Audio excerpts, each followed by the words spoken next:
Infrastructure, as we sort of understand it in the internet, has two major components, sort of the IP address infrastructure and domain names. Now, APNIC has been an address registrar, and we've commonly sort of focused on what it means to distribute IP addresses. But, you know, we do an awful lot in the namespace as well, because we see ourselves as supporting the infrastructure of the internet across the entire region. And so for many years now, we've been actively involved in helping folk put up instances of these so-called DNS root servers. And there's been a lot of demand for it around the entire region. Folk believe that putting one in will somehow assist and aid in the infrastructure. But when you actually look behind this a little bit, that's not precisely what's going on. The DNS is an attack target.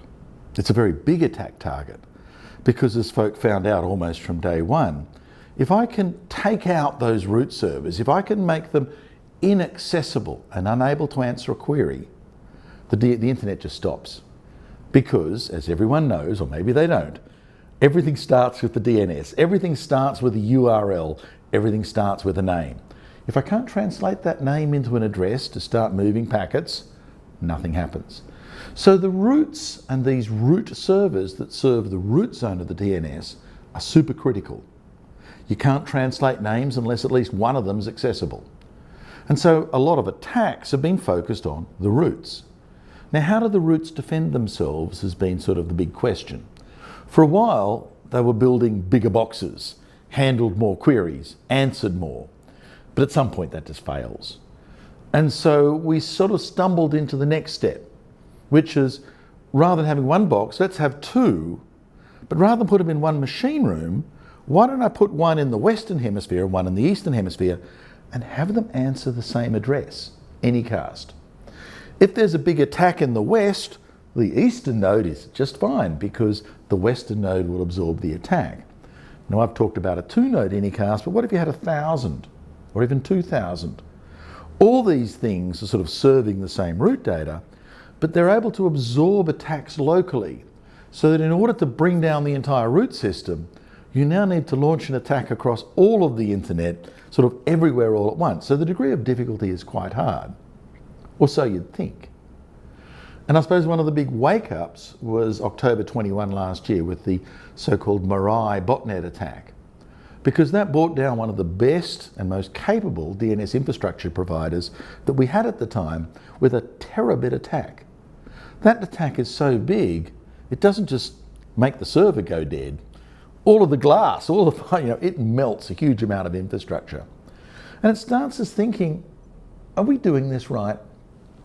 If the attacks are getting so big so quickly, are we able to build more and more anycast and more capacity at the same speed?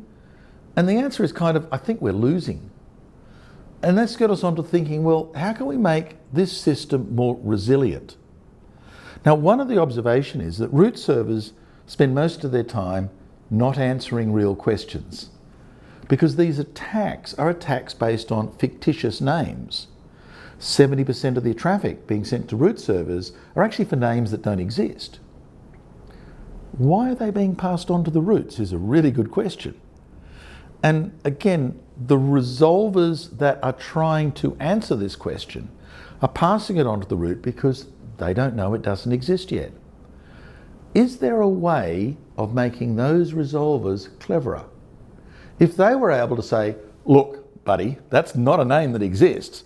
I'm not going to ask a root server. I know it doesn't exist. Here's the answer. It doesn't exist anymore. Then maybe we can stop the pressure on the root. And there's been a number of suggestions in RFCs, recent RFCs about this. One of them was to actually load up these recursive resolvers with a little copy of the root zone. It's not very big. So they could answer. Yeah, okay. Demands a slightly different view of the DNS, demands a little bit more of a thing called zone transfer. I'm not a mad fan of that. It just doesn't quite work for me. There was another draft out that came from the Japanese, JPRS, which was really clever, because DNSSEC, security for the DNS, does solve everything. Whatever the problem, DNSSEC will solve it for you. And interestingly, it works here, because the trick in DNSSEC was that when you say this name doesn't exist, you actually don't say this name doesn't exist. You say all the names between these two names that do exist don't exist. Now, there are infinitely more names that don't exist than the 3,000 names in the root zone.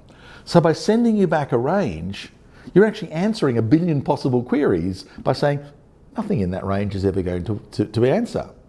And so what if we got the recursive resolvers to take that range, and every time they got a question that maps that range, you go, no, never refer to the root. There are only 3,000 names in the root, there aren't that many ranges. All of a sudden, you're able to cut about 70% of the traffic away from the root servers. And more importantly, when attacks come through the recursive resolvers, asking for names that don't exist, rather than passing it on to the root and helping the root die, the recursive resolvers, of which there are around 10 million on the planet, simply go, no, here's an answer, it's a good answer, that name doesn't exist. So what's missing? What's missing is the code, right?